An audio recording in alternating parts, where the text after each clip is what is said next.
రాజన్న సిరిసిల్ల జిల్లాలో రాజకీయ ఉద్రిక్తత నెలకొంది.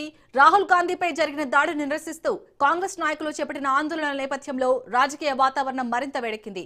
కరీంనగర్లో కేంద్ర సహాయ మంత్రి బండి సంజయ్ క్యాంపు కార్యాలయాన్ని కాంగ్రెస్ నాయకులు ముట్టడించిన ఘటనకు నిరసనగా వేములవాడలో ప్రభుత్వ విప్ ఎమ్మెల్యే ఆది శ్రీనివాస్ నివాసాన్ని ముట్టడిస్తామని బీజేపీ నాయకులు ప్రకటించారు. దీంతో అప్రమత్తమైన పోలీసులు వేములవాడలో విస్తృత భద్రతా ఏర్పాట్లు చేపట్టారు. ఇప్పటికే పలువురు బీజేపీ నాయకులను ముందస్తు చర్యల్లో భాగంగా అదుపులోకి తీసుకున్నట్లు సమాచారం. ఎమ్మెల్యే ఆది శ్రీనివాస్ నివాసం వద్ద భారీ పోలీస్ బందోబస్తు ఏర్పాటు చేయగా జిల్లాలో శాంతి భద్రతలకు ఎలాంటి విఘాతం కలగకుండా పరిస్థితిని డీఎస్పీ శ్రీనివాసులు స్వయంగా పర్యవేక్షిస్తున్నారు. ప్రస్తుతం వేములవాడలో పరిస్థితి ఉద్రిక్తంగానే కొనసాగుతుంది.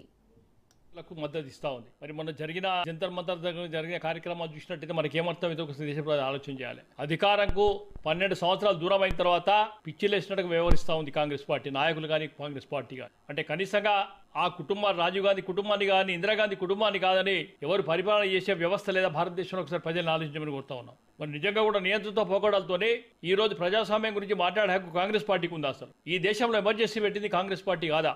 విచ్చలవిడిగా ఏ రకంగానైతే సంజయ్ గాంధీ హయాంలో ఫ్యామిలీ ప్లానింగ్ ఆపరేషన్ చేసి దేశాన్ని నాశనం చేసిన విచ్ఛిన్నకర శక్తులకు అప్పైంది కాంగ్రెస్ పార్టీ కాదా? వాటన్నిటిని మర్చిపోయి మొన్న ఏదో దేశాన్ని విచ్ఛిన్న కోసం కూడా సడన్ కార్యక్రమం ఓ రకంగా ప్రభుత్వాన్ని నమ్మించి పోలీసులు నమ్మించి ఆ జంతర్ మంతర్ దగ్గర తీసుకుపోయి ఈ ఒక్కసారి ప్రజలు గుర్తుంచుకోవాలి.